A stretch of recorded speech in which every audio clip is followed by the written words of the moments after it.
কোরআন ও সুন্নাহ শিক্ষা ছড়িয়ে দেয়া, শিশুদের ছোটবেলা থেকে সহি আকীদা শেখা, আহলে সুন্নাত ওয়াল জামাতের আকীদায় তাদের পোক্ত করা, জ্যোতিষ, গণক ও কুসংস্কার বর্জন করা, বেদাতের বিরুদ্ধে হিকমতের সাথে দাওয়াতি কাজ করা। আল্লাহ তাআলা পবিত্র কোরআনুল কারীমে ইরশাদ ফরমাচ্ছেন, উদউ ইলা সাবিলি রাব্বিকা বিল হিকমাতি ওয়াল মাউইযাতিল হাসানা, আপনার রবের পথে প্রজ্ঞার সাথে আহ্বান করুন, উত্তম উপদেশ দিয়ে তাদের আল্লাহর পথে ডাকুন।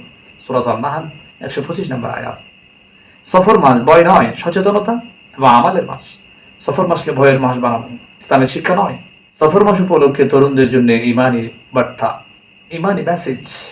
প্রিয় তরুণ ভাই ও বন্ধুগণ, সোশ্যাল মিডিয়ার গুজব নয়, কোরআন ও সুন্নাহকে অনুসরণ করুন। আল্লাহ তাআলা বলছেন, ফাসআলু আহলা যিকরি ইন কুনতুম লা তা'লামুন, যদি না জানেন তবে জ্ঞানীদের জিজ্ঞাসা করেন। সূরা আন-নাহল 43 নম্বর আয়াত। হুজুর কারীম সাল্লাল্লাহু আলাইহি ওয়াসাল্লাম ইরশাদ ফরমাচ্ছেন, তারাকতু ফীকুম মা ইন তামাসসাকতুম বিহি লান তাদিল্লু, আমি তোমাদের জন্য এমন জিনিস রেখে যাচ্ছি, আঁকড়ে ধরলে পড়ে তোমরা পথভ্রষ্ট হবে না।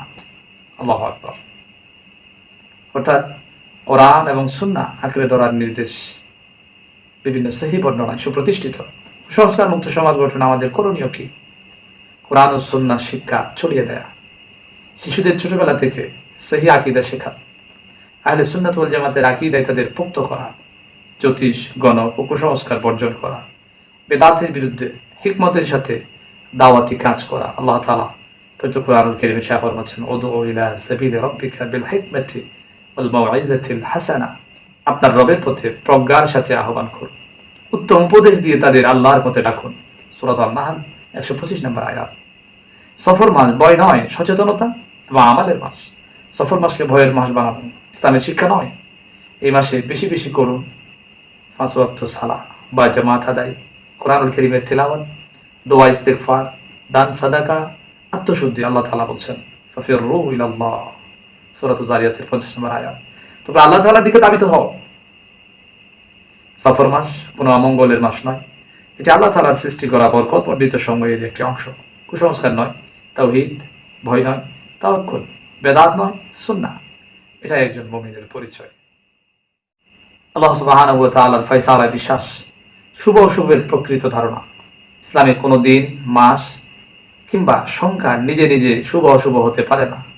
আল্লাহ সুবহানাহু ওয়া তাআলা বলছেন, মা আসাবা মিন মুসিবাতিন ইল্লা বিইذনিল্লাহ, আল্লাহ সুবহানাহু ওয়া তাআলার অনুমতি ছাড়া কোনো বিপদ আসে না, কাউকে গ্রাস করতে পারে না। একজন মুমিনের প্রতিটি দিনই বরকতমণ্ডিত। কেন? মুমিনের জন্য প্রতিটি দিন ইবাদতের সুযোগ। হুজুর বলছেন, আজাবান লিআমরিল মুমিন, মুমিনের প্রতিটি অবস্থায় কল্যাণকর। সুবহানাল্লাহ। আল্লাহ তাআলা ইরশাদ ফরমাচ্ছেন, ফাস্তাবিকুল খায়রাত, তোমরা কল্যাণের কাজে কম্পিটিশন করো, কম্পিট করো। সূরা বাকারা 148 নম্বর আয়াত। এই আয়াত থেকে আমরা কি বার্তা পেলাম? বরকত আসে ঈমান, তাকওয়া এবং নেক আমলের মাধ্যমে, মাসের মাধ্যমে নয়। ইসলামে অমঙ্গল বলে কি কিছু আছে? ইসলামে স্বতন্ত্রভাবে অমঙ্গল সৃষ্টিকারী কোনো দিন, মাস কিংবা কোনো বস্তু নেই। রাসূল কারীম সাল্লাল্লাহু আলাইহি ওয়াসাল্লাম ইরশাদ ফরমাচ্ছেন, লা তিয়ারাতা, লা তিয়ারাতা, অশুভ লক্ষণ বলে কিচ্ছু নেই। আল্লাহ তাআলা বলছেন, আলা ইন্নামা তাইরুহুম ইনদাল্লাহ, তাদের ভাগ্য ফয়সালা আল্লাহ সুবহানাহু ওয়া তাআলার কাছে। সূরা আরাফ 131 নম্বর আয়াত। এই আয়াত থেকে আমাদের লেসন, অমঙ্গল নয়, পাপী, পাপ মানুষের জন্য অকল্যাণ ডেকে আনে। একজন মুমিনের প্রতিটি দিনই বরকতমণ্ডিত। কেন? মুমিনের জন্য প্রতিটি দিন ইবাদতের সুযোগ। হুজুর বলছেন, আজাবান লিআমরিল মুমিন, মুমিনের প্রতিটি অবস্থায় কল্যাণকর।